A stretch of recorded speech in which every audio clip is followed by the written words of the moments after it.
Bien, muy buenas tardes, sean bienvenidas y bienvenidos a esta presentación de la editorial de la Universidad Veracruzana. Agradecemos que estén aquí con nosotros porque, pues, curiosamente llovió en este momento, que hay una tormenta fuerte, lo cual agradecemos sobre todo su esfuerzo por estar aquí, a pesar de la lluvia, ¿no? Y bueno, hay una película que seguramente así la conoce, que se llama Adiós a Lenin. Bueno, en este caso le damos la bienvenida a Lenin. Muchas gracias. Muy amable.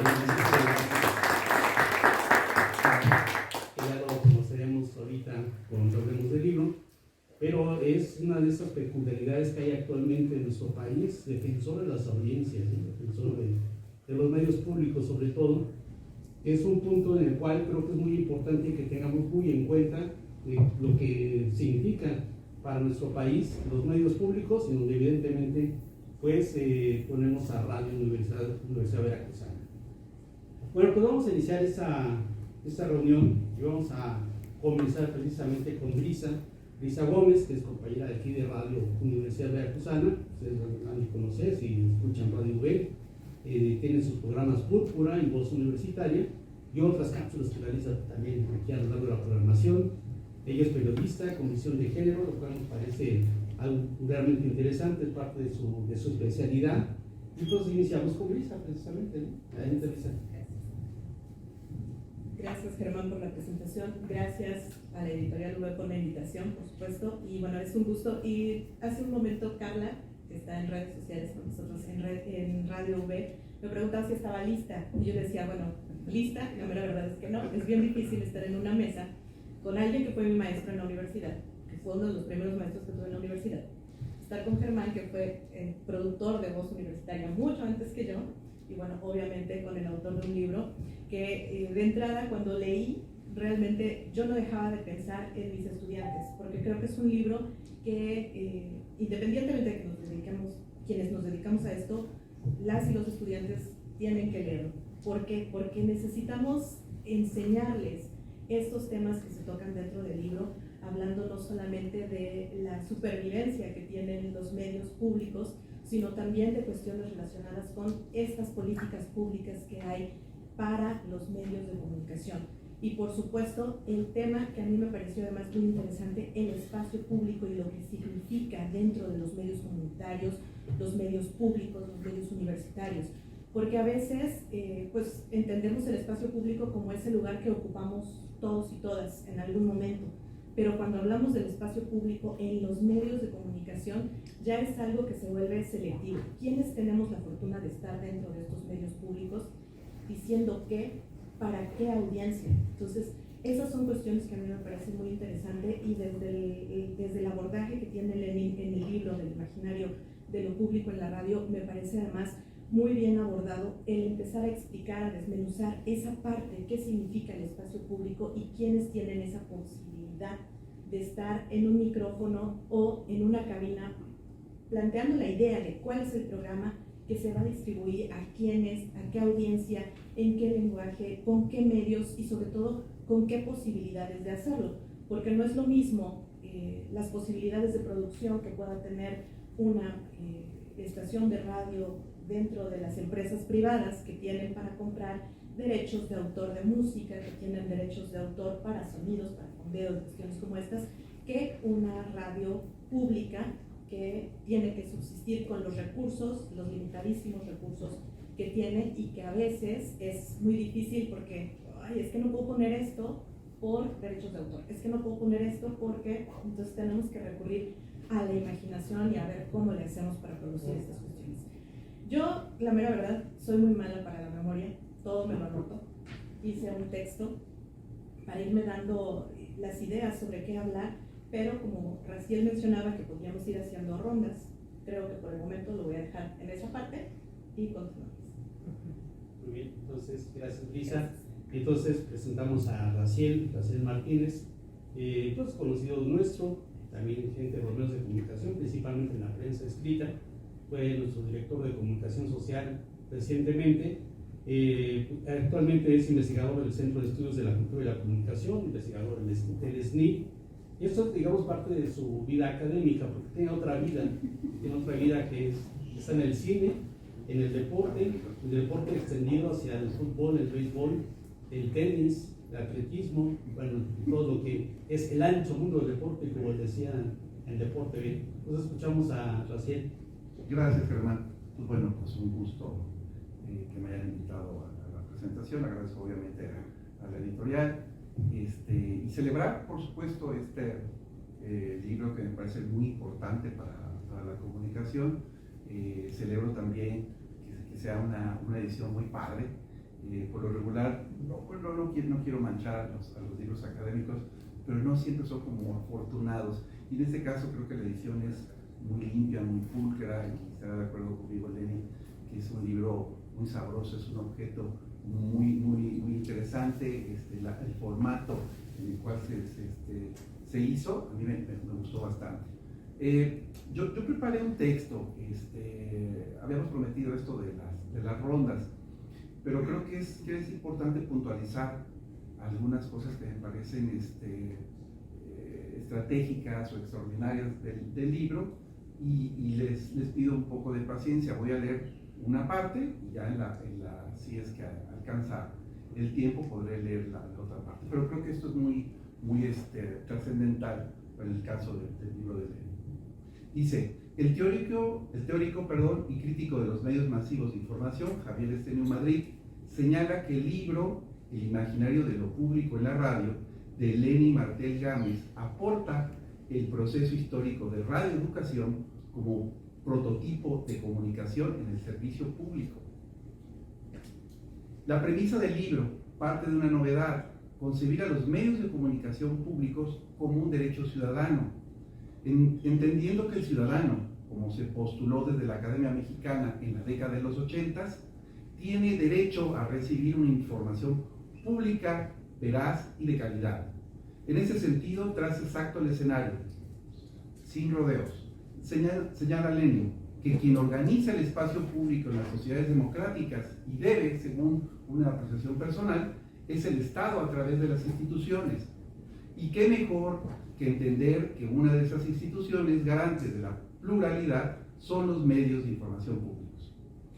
Otro de los aportes de este pertinente libro de comunicación, como ya lo mencionó Brisa, es el minucioso y didáctico recorrido conceptual para identificar a los medios masivos de información pública, cuya función parece irse atribuyendo en una especie como de descarte.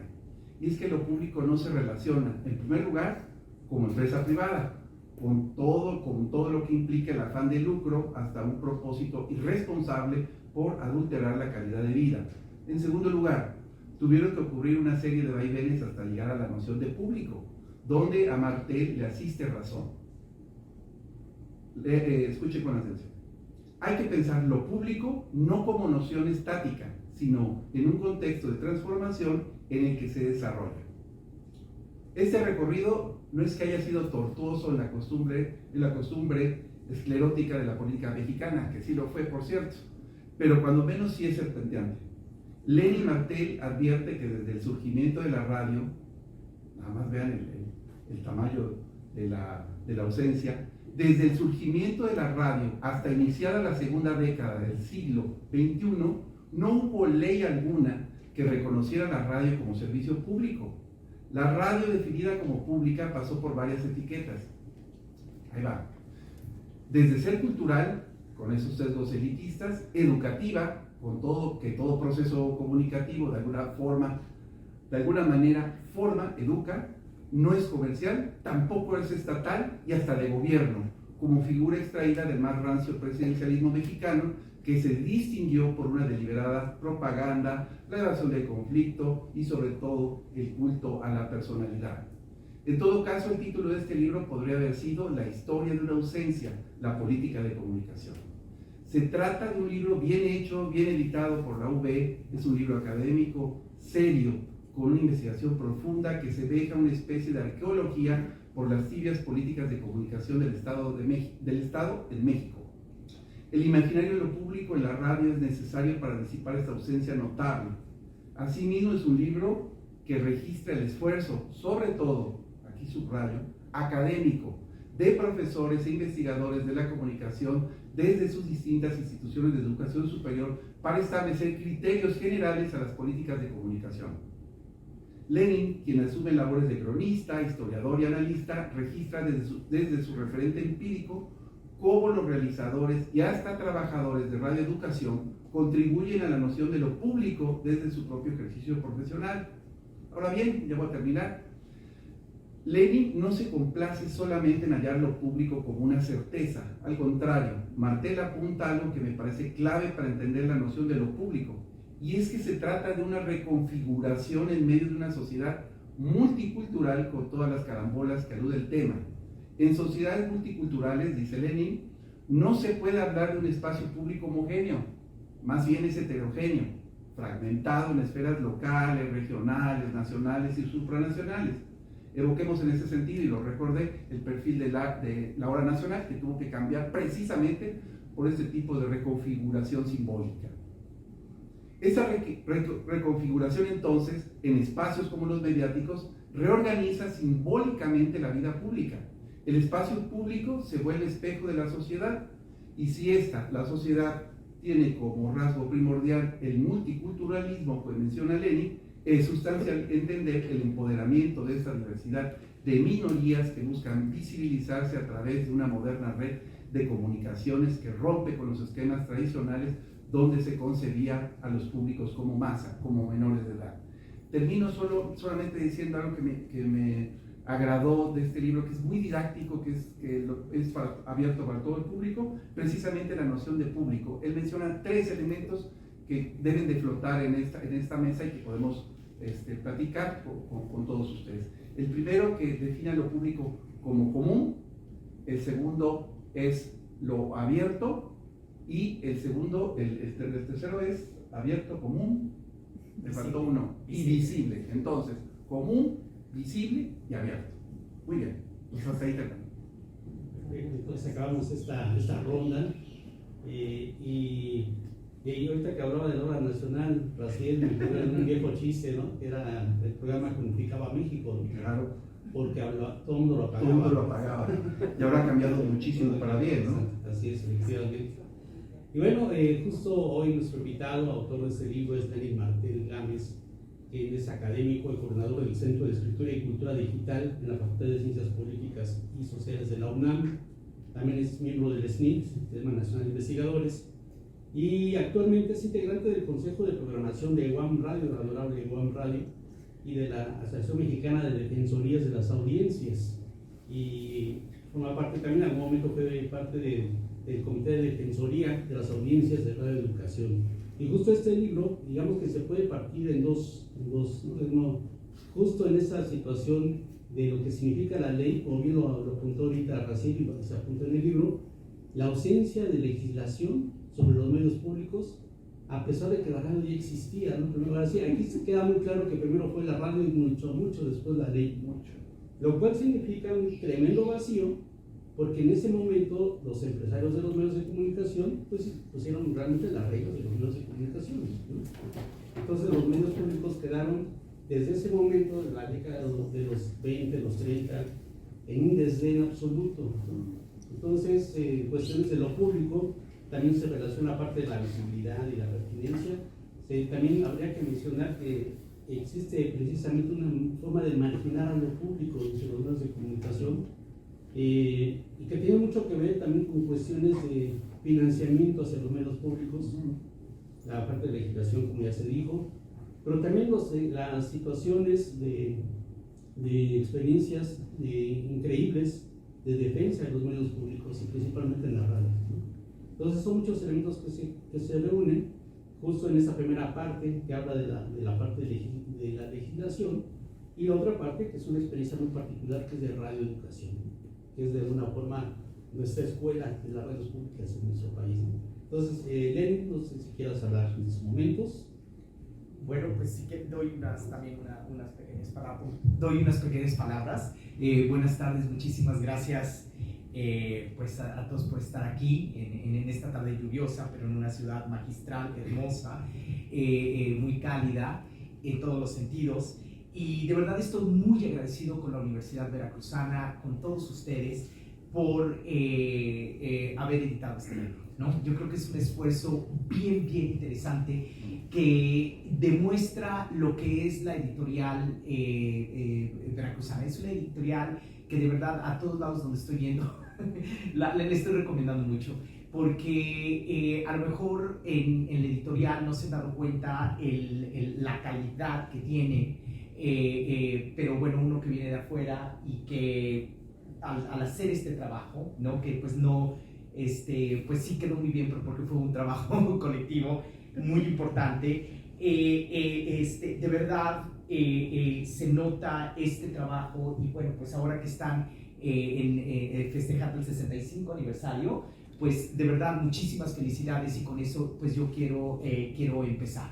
Y quiero empezar con esto agradeciendo, pues no sé ni con quién empezar a agradecerle, porque todos me han ayudado mucho, pero creo que Víctor, te quiero agradecer muchísimo porque me enseñaste mucho al hacer este libro. Yo creo que probablemente ha sido tu trabajo más difícil con toda la experiencia que tienes, y no tiraste la toalla, aunque estoy seguro que muchas veces lo pensaste, pero hubo algo que te mantuvo a flote en este trabajo, y yo te agradezco muchísimo. Lo mismo que a Magda, lo mismo que a Edgar García Valencia, que hoy no pudo estar con nosotros, a Keta mismo, que hizo qué bonita la portada, ¿no? Que hizo Keta, de verdad, mis respetos, felicidades a ella, donde ahí se ve todo el trabajo conceptual. Cuando hay un conocimiento editorial es maravilloso. Y de verdad, algo que hizo Víctor, entre muchas otras cosas, y fue algo que aprendí, es sacar este libro del lenguaje académico, que tampoco no soy un académico tradicional tampoco, pero no sé cómo serán los demás, pero realmente lo sacó para poder conversarlo, este tema tan importante, y para que toda la gente lo entendiera prácticamente. El libro creo que termina siendo fluido, con oraciones entendibles, y eso fue de que regresó 30 veces a cada oración, y muchas veces muchos párrafos los hizo que tuvieran sentido cuando no lo tenían. Por eso de verdad estoy muy muy agradecido. Víctor, también te llevas las palmas hoy, y me da muchísimo gusto que estés aquí, que estemos hoy compartiendo pues este triunfo, ¿no? Así que bueno, agradezco. Y bueno, ya con esto, para mí muchísimas gracias por escuchar estas palabras y esta lectura tan acuciosa, tan precisa que han hecho, y me llama mucho la atención cómo a ustedes les interesa esta discusión sobre la participación o la relación que tiene el servicio público de radiodifusión, que es la principal característica de cualquier medio público, en el espacio público. ¿Cómo es capaz y qué trabajo han hecho particularmente en México y Radio Educación, que en esos momentos yo lo escogí como una excepción, en el país donde no ocurren las cosas y donde Fox nos había dado la espalda a todos, cuando él promete la transformación de medios de gobierno a medios de Estado, pero inmediatamente se le olvida. Entonces, que ahora, bueno, pues no era de sorprenderse, pero en esos momentos, digo, ¿y dónde está toda esta experiencia de las radios públicas?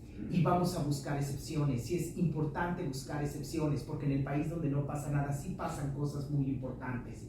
Y yo creo que una de las cosas que nos ha dado Radio Educación y otras radios, y es que amplían la discusión en el espacio público.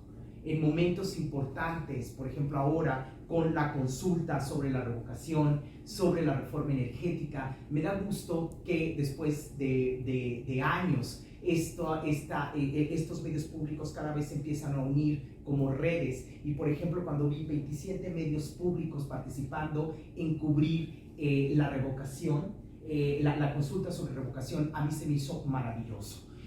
Porque esto pues nunca antes se hubiera visto.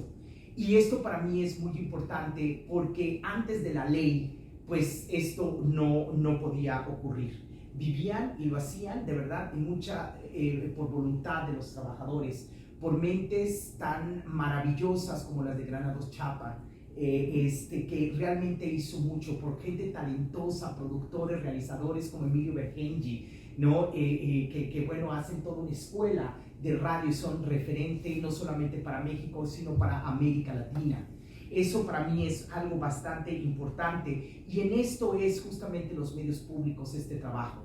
Los privados lo que han hecho, cuando me conviene abro el debate, cuando no me conviene lo cierro, como en el caso con Carmen Aristegui, ¿se acuerdan? Como si hasta tenían su defensor y fueron los primeros MBS que tuvo un defensor. Cuando ya no le convino, bueno, pues lo echan, y también echan a Carmen Aristegui. Y eso es lo que ellos han hecho y es lo que van a hacer, y pues no les convenía tener una ley. Ahora hay una ley y ahora lo que tenemos son pues mecanismos de defensa, mecanismos de rendición de cuenta, como las defensorías de las audiencias, como los consejos ciudadanos, que de alguna u otra manera empiezan a trabajar.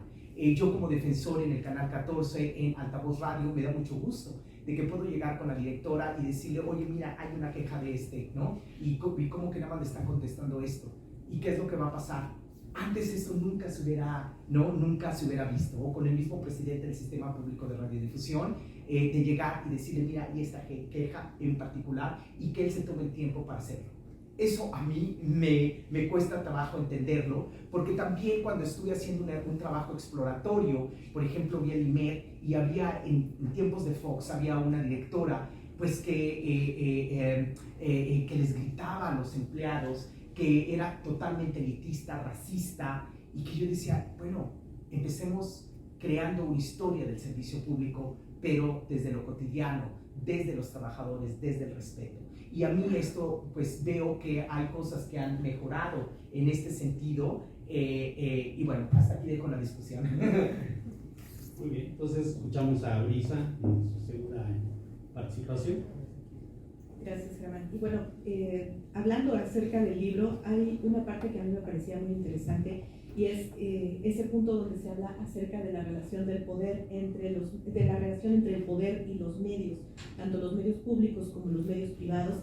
Y justamente en este sentido, lo que mencionaba Germán sobre cómo es que los medios fueron antes que la legislación, y cómo fueron estos, principalmente los grandes empresarios de medios, los que empezaron a trazar el camino hacia donde debían de ir, dejando prácticamente huérfana a la radio pública, sin herramientas, sin recursos, incluso sin libertad para los contenidos que tenían que producir, y que esto trajo a su vez respuestas a partir de las audiencias.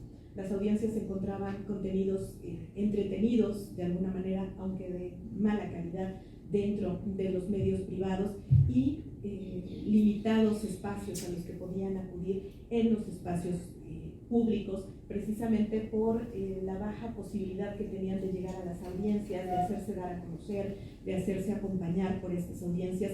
Y a mí me parece este punto muy interesante, y creo que es algo que no solo estaba vigente al momento de crear los medios y cómo fueron creciendo, sino en un momento como este, ya como lo decía Lenin precisamente, en el punto donde hay estas coyunturas políticas que generan un antes y un después dentro de la sociedad, no solamente hablando de estas cuestiones como la revocación del mandato, sino también en estos temas que afectan de manera directa a la sociedad, como es el tema que yo sigo particularmente, las cuestiones de género, la violencia para las mujeres. ¿Dónde está el debate que hay en los medios públicos, privados, relacionado con cuestiones de género, con cuestiones de violencia, y cómo desde los medios podemos incluso generar una respuesta, una presión social, y permitir que esos grupos tengan esos espacios, no solo como audiencia, sino también como emisores de los mensajes? Y bueno, esto ha traído justamente que los medios empiecen a tener movilidad dentro de esas audiencias.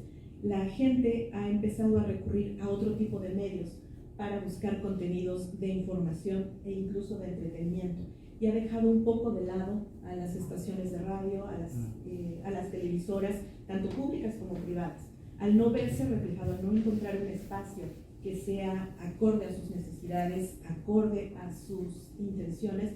Bueno, empiezan a dejar de verlos y a buscar esos espacios en otro lado. Lo vemos con las redes sociales. Mucha gente ahora recurre a Twitter, a Facebook, a las cadenas de WhatsApp, antes que a los noticiarios para enterarse de lo que está ocurriendo.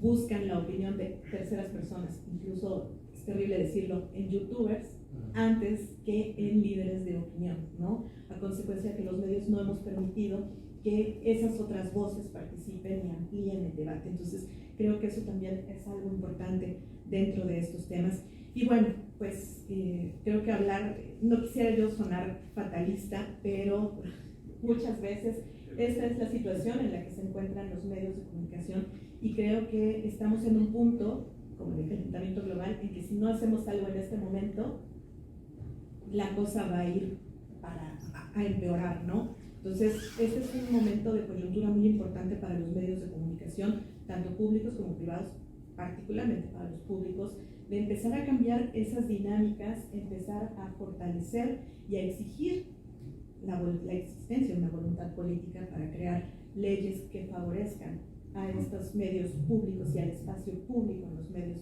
para la sociedad, y por otro lado, pues para darle una regulación a los medios privados y que disminuya ese poder que tienen en la toma de decisiones dentro de lo público para garantizar realmente que haya audiencias satisfechas sobre lo que estamos viendo, escuchando.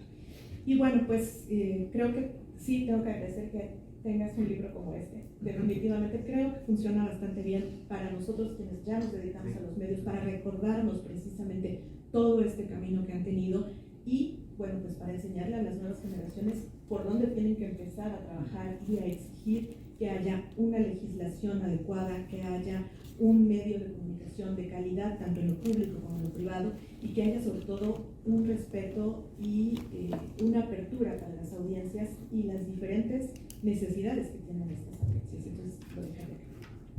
Muy bien, Lisa. Esto me recuerda un poco aquella frase de que cuando tenía las respuestas, me cambiaron las preguntas, ¿no? Eso es algo, lo que mencionas con la cuestión de los medios actuales, creo que así es. Y sobre todo, pues, cuando uno es nostálgico de los medios, ¿no? Principalmente la radio, uno que vivió la radio, y yo escuchaba los partidos de béisbol de niño con mi Chicharito, ¿no? En transistor y aquellas baterías cuadradas bien bonitas, ¿no? Rayo Vac. Entonces, de eso a lo que pasa ahora, pues ya es un mundo, es otro mundo, definitivamente, donde también tenemos que ver cómo se regula la sociedad y cómo actúa la sociedad y cómo participa la sociedad. Algo que mencionaba también a Lenin en algún momento es de que, y lo que menciona Brisa, casi no hay libros que hablen de los medios de comunicación en México. O sea, de la radio particularmente, pues puedo mencionar a Fátima Fernández, que por cierto es hermana del arquero del fútbol.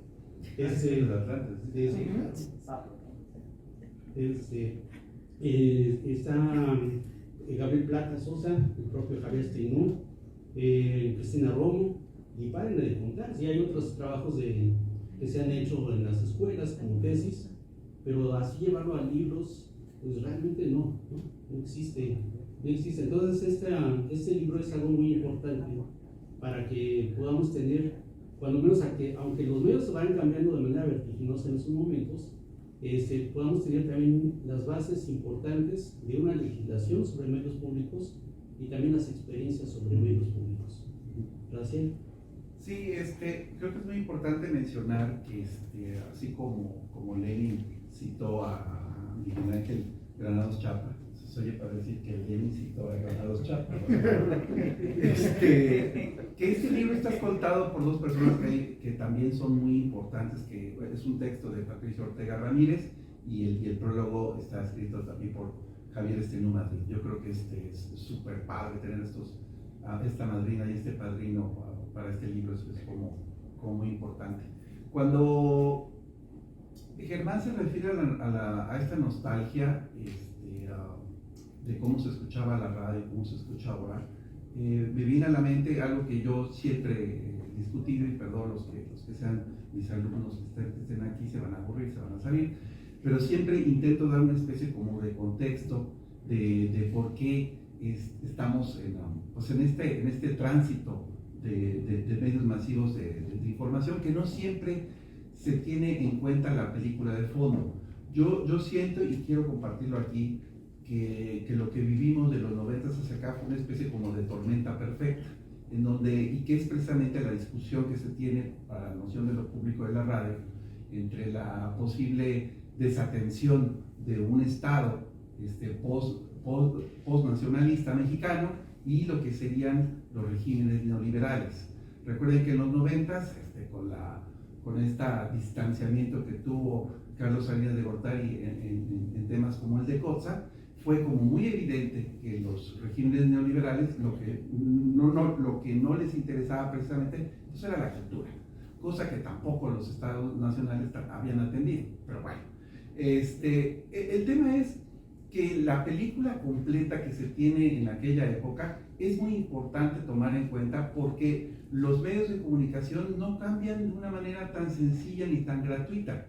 Yo sí diría que tenemos que tomar en cuenta que hay un cambio profundo en esa época y que tiene que ver con la globalización. No defiendo absolutamente para nada la globalización como fenómeno económico, pero sí me gusta entenderla en lo que sería su perfil cultural. ¿Qué es lo que cambia y que modifica y que sustancialmente se ve reflejado en el libro de Lenin, cuando estamos hablando, por ejemplo, de multiculturalismo? El famoso esquema de comunicación que tenían los medios de información de inicio del siglo pasado era un esquema rígido, donde los menores de edad, donde la masa, los que eran una especie como de vasija, donde no decían nada, eran los receptores. El esquema era muy sencillo: emisor, mensaje, receptor. Bueno, hasta ahí. Pensábamos que esa comunicación era unilateral, era totalmente autoritaria, que no había capacidad ni posibilidad de respuesta. Lo que decía en aquellos tiempos Jacobo Zabludovsky era letra de oro. Hoy en día se modificó sustancialmente. Cuando tuitea López Dóriga o algún referente de la opinión pública, casi al mismo tiempo le caen en la misma proporción recordatorios de la progenitora, pero de modo salvaje. Esto tiene que ver con un nuevo esquema que impulsa la globalización a través de las nuevas tecnologías. Y entonces, emisor, mensaje, y ya no es receptor, ahora se llama perceptor. Y muchos teóricos como Scolari hablan de que es un prosumidor, de que puede ser un productor y a la vez un consumidor.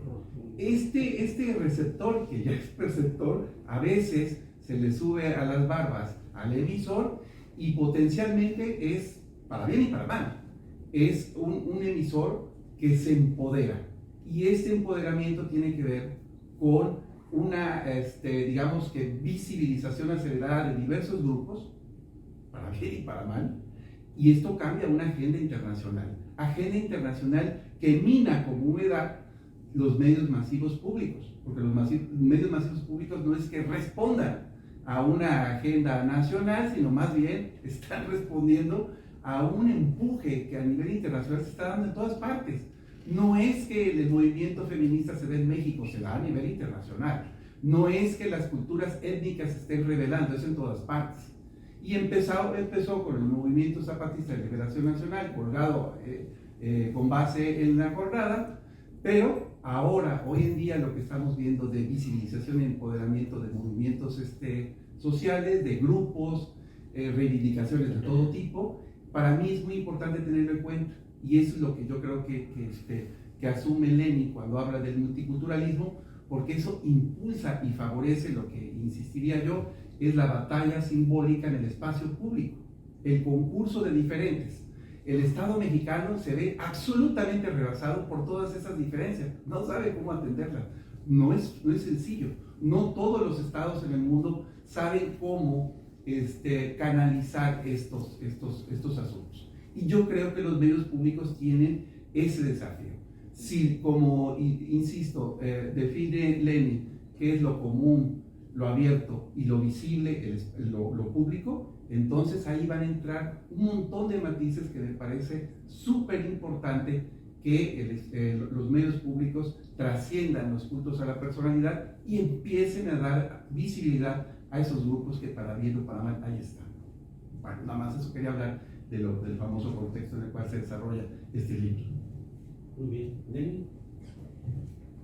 Bueno, nada más puntualizar un poco con base en lo que están hablando aquí mis colegas sobre el papel justamente en el marco del multiculturalismo, también como una tensión que se crea, una tensión dialéctica, si se le quiere llamar, con el neoliberalismo. Esto yo escogí también hablar del neoliberalismo, es el contexto en el que se desarrolla, en el que investigo, porque aquí es donde se puede explicar muy bien, ayuda para entender mucho otras cosas, o al menos a mí me ha ayudado mucho a entender por qué no ocurrieron tantas cosas, por qué se hizo tanto un desastre con la salud, ¿no? Con la educación, con otros sectores, y cómo los grupos de interés y las élites fueron tan poderosas, hicieron tan poderosas, y cómo la diversidad, ¿no? Estas audiencias, un poco lo que estabas hablando, Raciel, es como una manera de resistencia.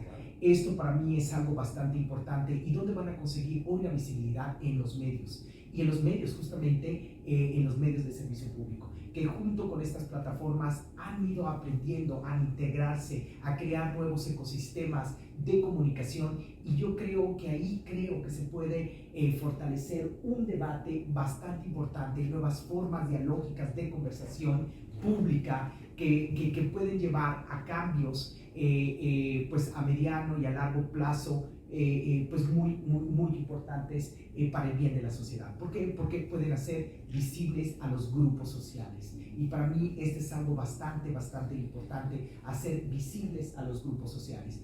Algo que no menciono en el libro, pero que ahora he estado trabajando, es también que este espacio público tiene que ser pedagógico.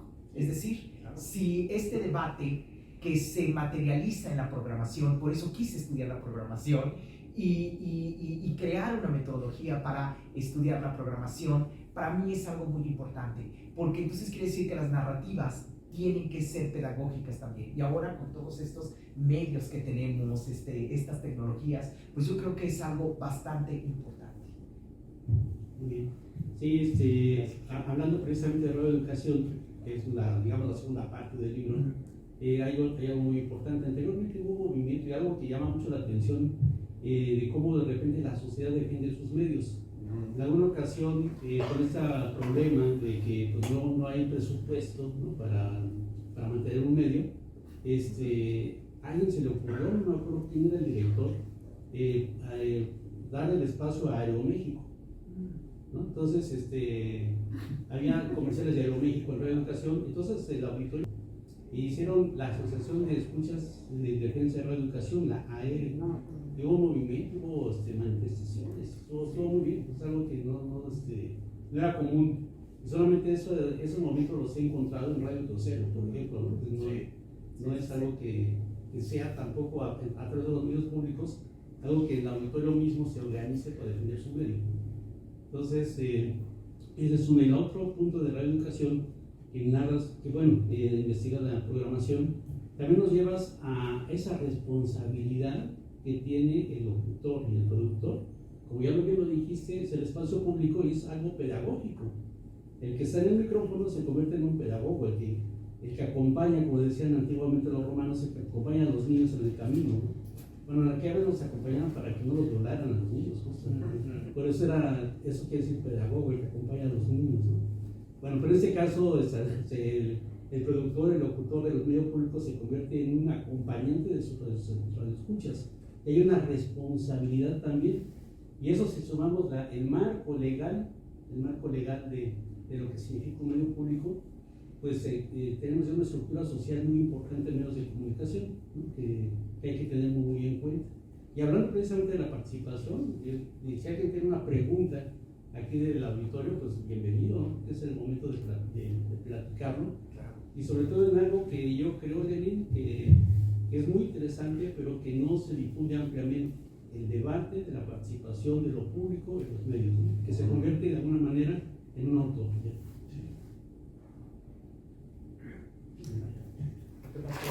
Un comentario muy breve. Yo veo que no hemos... se oye bien, ¿no? Para la grabación. Para la grabación, muy bien, entonces. Gracias. Y quede todavía Bueno, muy bien, gracias. Bueno, pues yo creo que no hemos insistido en México lo suficiente con esto de los medios públicos o los medios privados.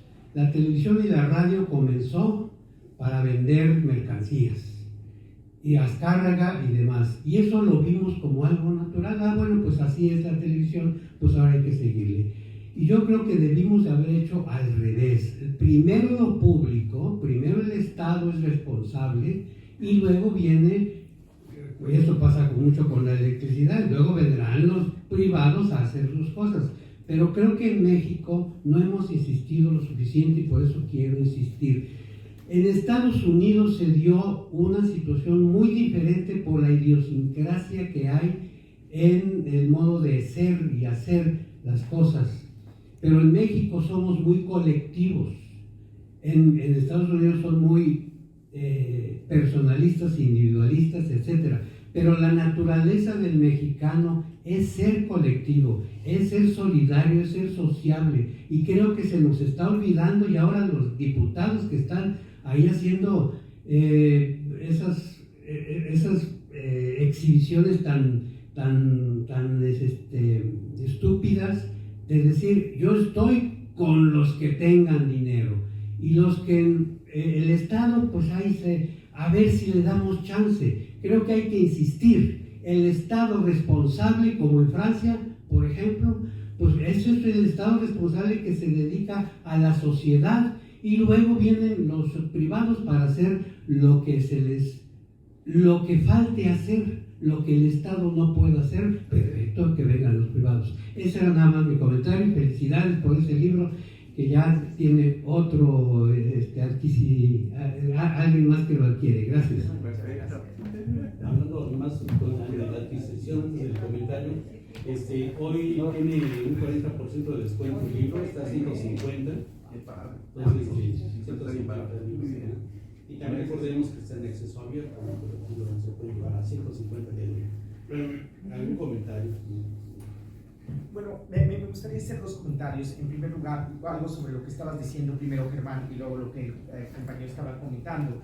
En Radio Educación fue tan importante, fíjense, cuando la izquierda no tenía cabida en prácticamente ningún medio de comunicación. En sus momentos a lo mejor con Proceso, a lo mejor en sus momentos en Excelsior antes del golpe, después con 1+1, después con La Jornada, etcétera, pero ha sido pocos espacios lo que ha tenido. Radio Educación logró sostener eso, ¿no? Incluso luchar contra que no hubiera censura. Eran muy aguerridos estos realizadores.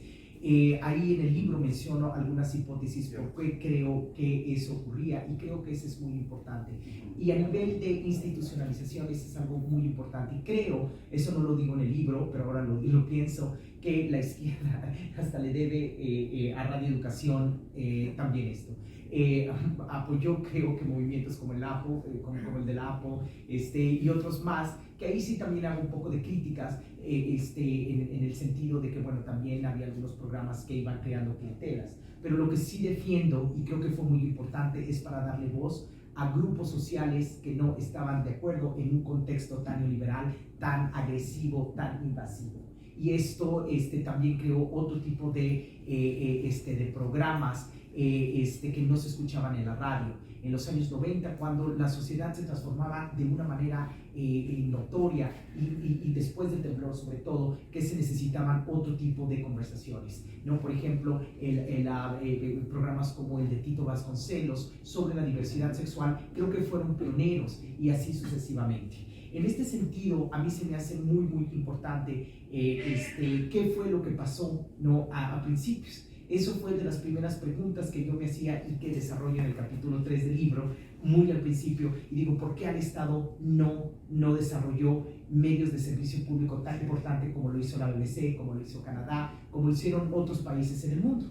Y realmente tenía muchos problemas, pues desde entonces la electricidad, ¿no? Cómo desarrollar el servicio de la energía era tan importante, y miren, todavía sigue siendo una cuestión de debate, y dejó la cuestión de el servicio público, es decir, la información, cómo le iba a informar. Y también, por otro lado, estaba muy preocupado por alfabetizar a tanta gente después de la revolución, ¿no? Crear todo esto, las normales fueron tan importantes, esta institución tan importante que todos le debemos, y que pues gracias a las normales, porque bueno, en el caso ahí estuvo mi papá, y gracias a eso hubo movilidad social, y gracias a eso estoy aquí, mis hermanos, y entonces eso para él fue algo muy importante. Se lo dio sin saber qué era. Cárdenas intentó, pero habrá que estudiar un poco más qué hizo Cárdenas al respecto. Son cosas que, Germán, como dices, Germán, tenemos que estudiar un poco más en cuestión de historia y saber qué hizo. Sí le dijo a Novo, Salvador Novo lo mandó para ver qué están haciendo por ahí en la BBC, ya no le dio tiempo, tenía lo del petróleo, y finalmente se lo dejó esto a manos privadas. ¿No? Primero con Telesistemas Mexicanos, ya que después se convertiría en Televisa, bueno, antes de eso lo que era la W, ¿no? Pero bueno, yo creo que son cosas muy, muy importantes que pues también ahí tratamos de explorar en el libro. Sí. Adelante. ¿Te pasamos el micrófono? Y Vasconcelos, sí, claro, Vasconcelos. Este es un tema muchísimo carácter. Un hombre también. Tenía un proyecto. Sí, hay que preguntarle. Buena pista. Buenas tardes, buenas noches. Bienvenido a Jalapa. Muchas gracias. Ojalá por ahí hagas un recorrido de lo que implica y significa en estos momentos la Jalapa Bella. Escuché Lenin con N al final, porque tengo un amigo que se llama Lenin. Cuando escucho Lenin, cuando escucho dialéctica, me enchino, me enchino, perdón, pero es que tocas puntos fundamentales. Sí, de antaño, dentro del contexto en que se desarrolla tu trabajo, pienso, era neoliberal. Entonces, a partir de ese contexto, emites una serie de juicios, ¿no? Con respecto a la comunicación. Creo que vale platicar una anécdota rapidísimo. Desde una orilla de Jalapa hacia la otra, me subo al carro urbano y escucho una canción que dice El pollito pía. Y el gallo y el pollito pía. Desde una orilla de Jalapa hacia la otra, 15 minutos o 20 minutos, el pollito piaba. Entonces, escuchar la dialéctica, el término tan profundo que significa y que implica, ¿qué se debe de hacer en una sociedad cuando existe la contradicción bien clara en los medios? Cuando dentro de un contexto social como el que estamos viviendo, ¿qué hacer, qué constante utilizar para hacer didáctica una emisión pública y sobre todo una emisión universitaria? Emisora, perdón. Gracias.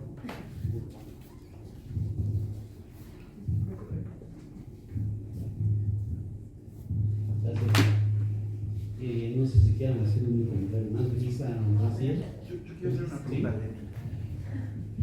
Sí, ahorita que quiero ligar dos ideas que yo creo que sería padre que Lenin las ampliara.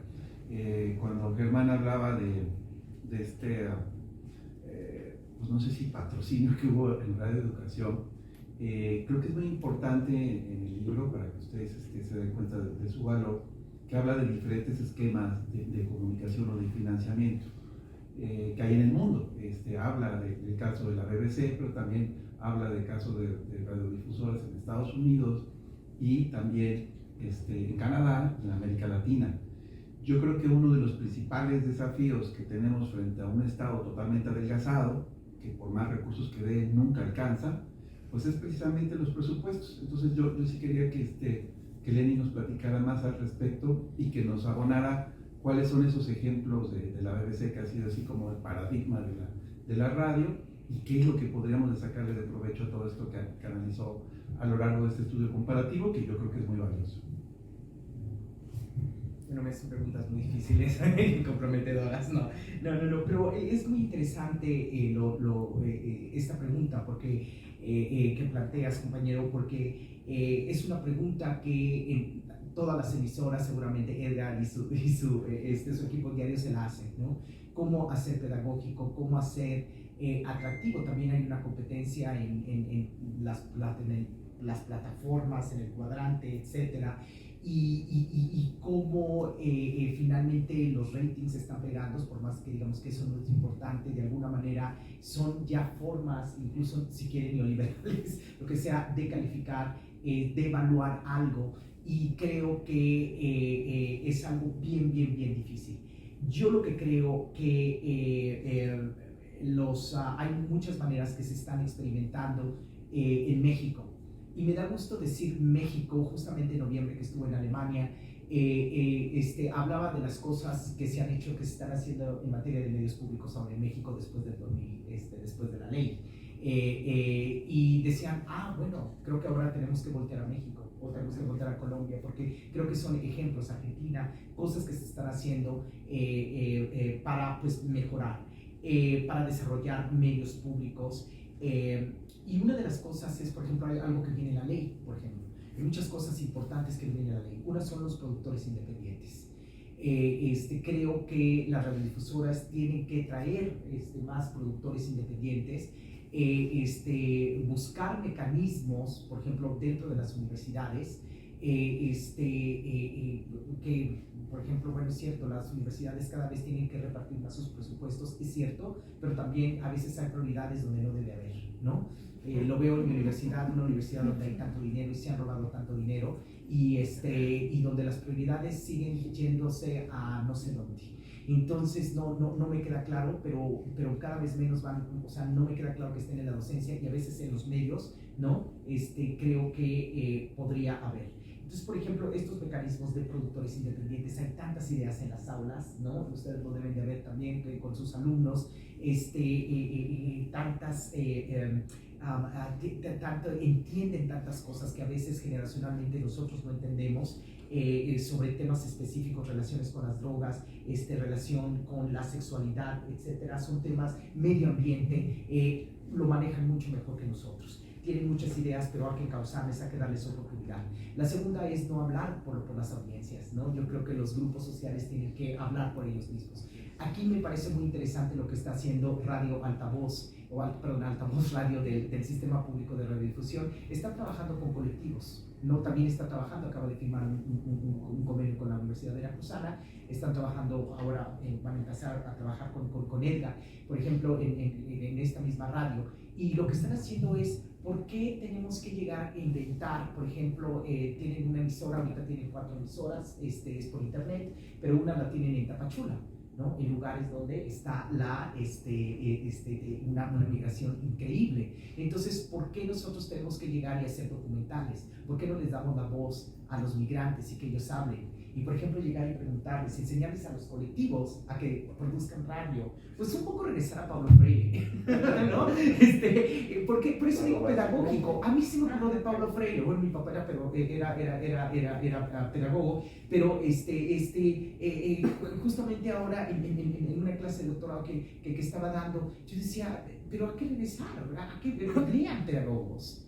Para mí es muy importante, y terminaba siempre hablando de Pablo Freire, ¿no? Entonces, alguien que estaría en los 70 pero que nos enseñó tanto, y tenemos que revisar, ¿no? Y también hay 2 tesistas que estoy revisando en Brasil, y también les digo lo mismo, tienen a brasileño y tienen otras experiencias, y yo creo que las estamos desaprovechando. Eso es a lo mejor en un nivel teórico, pero eso es lo que no nos enseñó estos pedagogos, no hablar con ellos, ¿no? Sino que ellos hablen. Entonces estos colectivos se me hacen muy interesante porque van, les preguntan, dicen, ¿qué canción te recuerda más?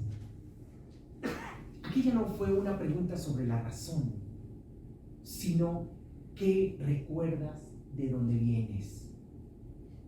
Bueno, ese es imagínense un migrante que ha atravesado por tanto, un haitiano que tuvo que ir hasta Brasil, subir por Chile, ¿no? Todos estos países hasta regresar a México, y lo que se lleva son estos recuerdos, el sonido, los sentimientos.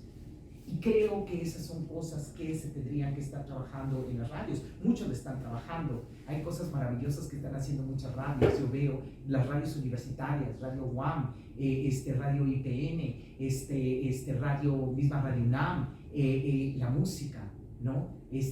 Ahora podemos escuchar, antes nada más en Radio UNAM, cuando yo estaba creciendo, escuchábamos música de todo el mundo, creo, no me acuerdo del nombre, pero hoy en día podemos tener estas plataformas de músicas que nos enseñan muchos discursos. Yo creo que crear estos nuevos lenguajes y formas de comunicarnos, donde no gritemos, donde no solamente las mismas personas de siempre hablen, yo creo que es importante. Yo creo que por ejemplo, estos ejercicios donde hacer que los académicos hablemos, ¿no? No como marcianos, sino realmente como la realidad es tan complicada, ¿no? Es tan compleja, perdón, como para hacerla complicada, ¿no? Hacerlo fácil, crear nuevas formas de conversación y más como la gente habla. Yo creo que eso es algo mucho más importante y entre más se parezca así la radio, entre más le demos visibilidad a estas personas, ¿no? A diferentes sectores, sobre todo minoritarios, ¿no? Yo creo que es algo, una radio puede tener bastante visibilidad, bastante compromiso social, etc. Sí, bueno, las radios actualmente sí tienen una vida un poco complicada, ¿no? Por todo lo que está alrededor. De alguna forma, por ejemplo, sobre todo en la era del Spotify, ¿no? Es otro elemento más. Yo siento de repente que la radio, sobre todo en las ciudades, tiene su auditorio en los coches. Los que van en su automóvil van escuchando mucha radio. Y en las comunidades, creo que la radio en las comunidades es muy importante. Lo cual viene la cuestión de la diversidad, ¿no? Esa diversidad que además siendo público nos da la oportunidad de ser románticos y utópicos. Y eso es algo muy importante, que luego lo perdemos como sociedad y como medios de comunicación. La sociedad de espectáculo siempre estará, es parte importantísima. Los medios que están dedicados al espectáculo ahí estarán siempre, de manera inevitable. ¿Cómo legislar todo eso? Y también cómo hacer posible que tengamos una diversidad y respeto ante todo eso, porque también veamos el caso que ya se ha mencionado aquí de Radio Educación, que los movimientos de izquierda, los movimientos LGBT estaban participando, sí, perfecto, pero de repente también se convierten en panfletos, ¿no? ¿Hasta qué momento un movimiento social que integra un medio de comunicación puede dejar el panfleto? Y pongo un caso muy particular que tú vas a conocer bien, Lenny, el caso de Cruz Mejía en Radio Educación. De Cruz Mejía hace corridos, aquí lo mencionas, ¿no? Hace corridos a López Obrador, entonces se convierte como propagandista de López Obrador. Digo, pues está bien, pero no es solamente eso, la sociedad no solamente es eso, ¿no? No puede dedicarse un micrófono a ser propagandista de un movimiento político, porque también está cayendo entonces en el otro extremo, también de negar la otra parte de la sociedad, ¿no? Y perder objetividad. Bueno, eso bien decía un teórico, si soy objeto, pues sí soy objetivo, pero yo soy sujeto y soy subjetivo. Entonces, eso realmente es muy importante.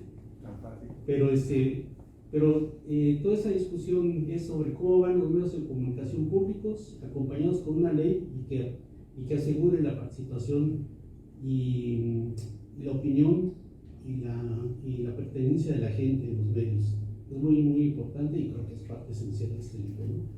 No sé si quieren ir cerrando. Lisa, ¿tienes algún comentario final? Gracias, Germán. Bueno, pues yo creo que como comentario final me parece que es un libro que facilita entender un poco el contexto en el que nos encontramos y las necesidades que tienen ahora los medios públicos y que, bueno, para quienes trabajamos en los medios públicos, como es, por ejemplo, radio, universidad, nos permite hacer una reflexión de dónde estamos, qué estamos haciendo y qué queremos hacer, qué queremos ofrecer a las audiencias y cómo podemos invitar, como tú lo dices, a esas audiencias a decir cosas que le pueden interesar a otras personas. Creo que es un libro bastante útil para esto y sobre todo creo que es un libro necesario para reflexionar cuál será el destino de las radios públicas de ahora en adelante. Entonces, muchísimas gracias. Gracias. Gracias. No, pues un libro útil, pertinente en esta coyuntura que tanto necesitamos. Creo que es un ojo muy atento a esta agenda que viene, que ya está, que yo creo que también tendrá que impregnar en algún momento a los medios privados. Volvería a insistir en este tema de común, visible y abierto. Y que decía Lenny, la radio pública puede contribuir a construir ciudadanía. Está obligada a ello. Mientras la esencia del servicio público sea, y menciona 3 aspectos: la autonomía de los medios, el pluralismo y que los medios asuman la agenda nacional e internacional. Pues felicidades por tu libro, Lenin. Muchísimas gracias, Raciel. Damos oportunidad. Si alguien más quiere dar un comentario final, bienvenido. Adelante, por favor. Gracias, Alma.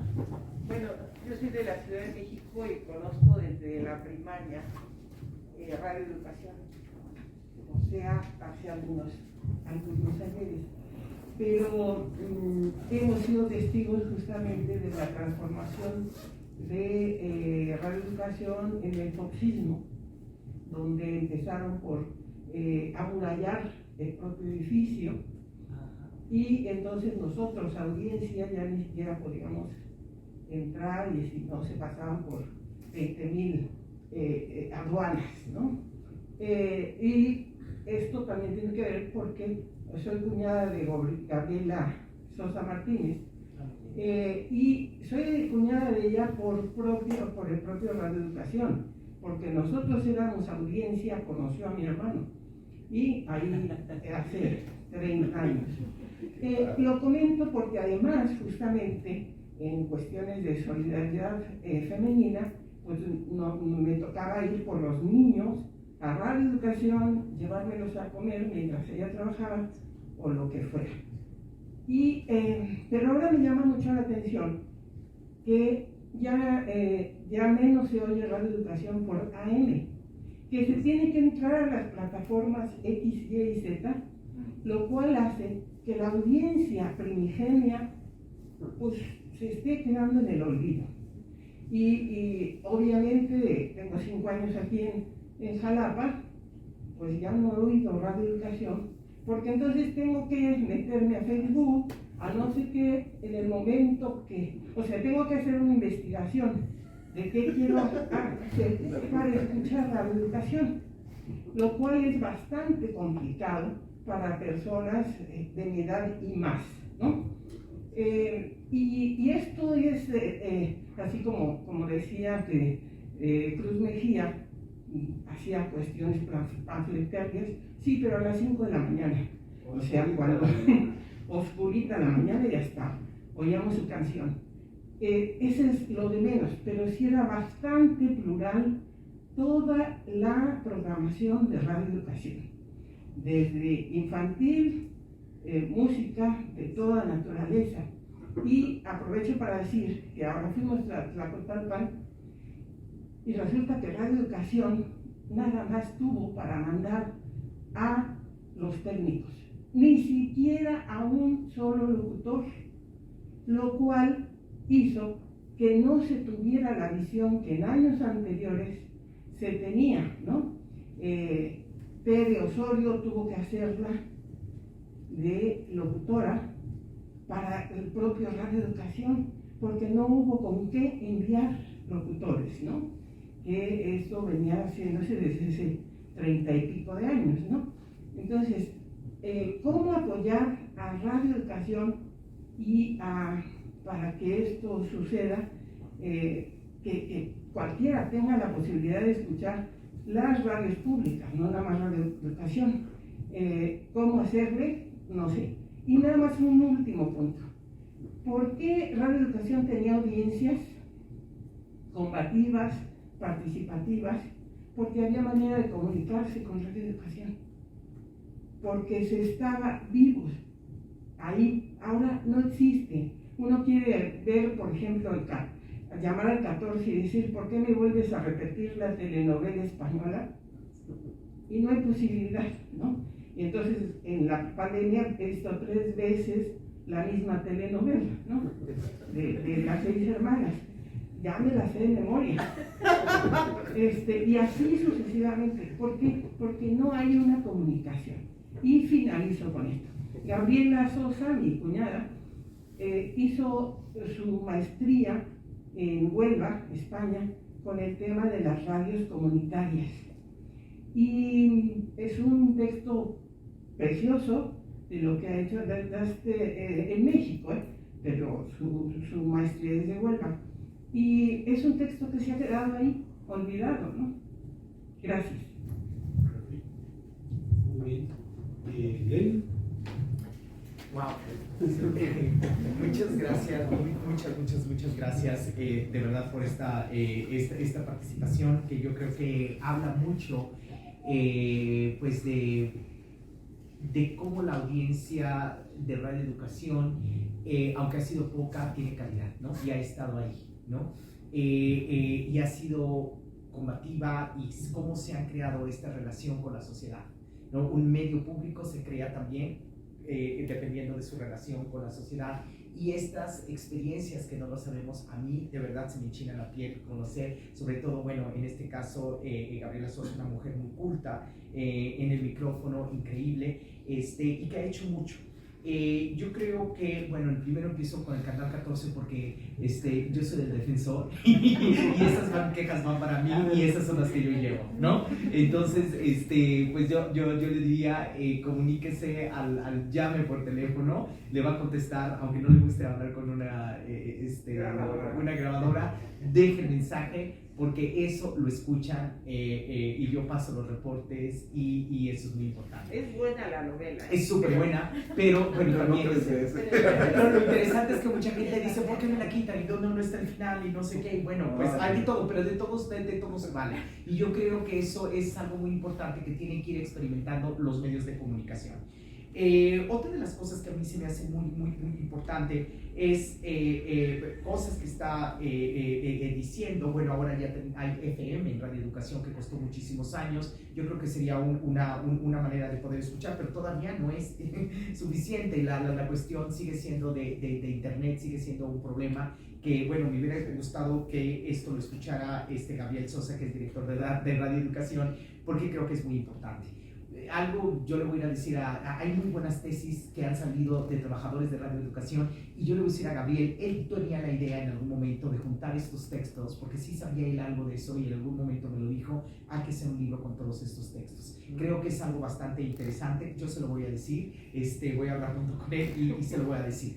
Pero hay algo bien interesante, cómo cambiar, y se me hace algo bonito. Todo el mundo se queja de la mañanera, no todo el mundo, hay gente que la apoya, pero hay gente que comúnmente, sobre todo estas personas, miembros de la élite, que se creen muy informadas, ¿no? Y que se quejan que no hay un debate. ¿Por qué nadie en la mañanera ha ido a preguntar por los presupuestos? Que haya más presupuestos para medios públicos, que haya más apoyo para medios públicos. Eso a mí se me hace muy interesante. Quiere decir que todavía las audiencias se tienen que apropiar de y saber que estos medios públicos son muy importantes. Las preguntas que acaba de hacer, creo que nos están diciendo que usted pertenece a una generación que participó mucho en la radio y que fue devota a la radio. Y usted fue una de ellas que aquí lo menciono, que cuando ponían a veces a incluso entrevistados del PAN, ¿no? Decían, oiga, ya se está haciendo muy de derecha, ¿no? Entonces, también será algo importante, cómo programar, ¿no? Radio Educación, a lo mejor yo lo veo de otra manera, cuando menciono lo de Cruz Mejía, ¿no? Es cierto, pero todo esto es bastante interesante. Cómo yo creo que esto es parte de esta discusión, de cómo también crear nuevas conversaciones intergeneracionales, ¿no? Programas para, si la mayor, digamos que la mayor parte de las audiencias, por ejemplo, de Radio Educación, son mayores de edad, ¿por qué no hay tantos programas para personas que crecieron como audiencia, que fueron desde niños y que ahora ya no escuchan puntitas, obviamente, ¿no? Si ya no escuchan otro tipo de programación. Y también tienen un problema para atraer a jóvenes. La cosa no está sencilla también para los compañeros. Algo sabía un poco de lo de Tlacotalpan, que espero que ellos sigan muy fuerte ahí. Sé que son temas de presupuesto muy importantes. La Bienal apenas se la pudieron hacer con muchos esfuerzos, pero la lograron bien. Pero bueno, pues a lo mejor espero que el año que entra puedan hacer una mejor producción, mandar más gente. También fue una cuestión de la pandemia, que creo que ya estarían en mejores situaciones. Y porque bueno, eso son cosas muy importantes, ¿no? Toda esta música del son veracruzano que se ha apoyado desde Radio Educación, creo que ha sido uno de los aciertos, y pues ojalá siga ¿no? Porque eso es visibilizar este folclore, esta manera de ver el mundo, ¿no? Este arte, ¿no? Llevarlo a todo el mundo. Se me hace muy, muy importante. Pues muy bien. Gracias. Pues muchas gracias. Justo el encuentro de jaraneros creció por Radio Educación. Por ejemplo. Ni más ni menos. Pues bueno, pues muchas gracias por estar aquí con nosotros en esta presentación del libro de Lenin Martel Gámez, El imaginario de lo público en la radio, que les recuerdo está hoy a 150 pesos, aquí como una parte de la promoción de la editorial de la Universidad Veracruzana. Y recuerdo que justo cuando estábamos iniciando los festejos de los 65 años de la editorial, estábamos en Toluca presentando tu libro, justo, entonces forma parte de los festejos del libro. Muchísimas Bien, gracias. muchas gracias. Qué orgullo. Muchas gracias, Raciel. Muchas gracias, Luisa. Ya también, porque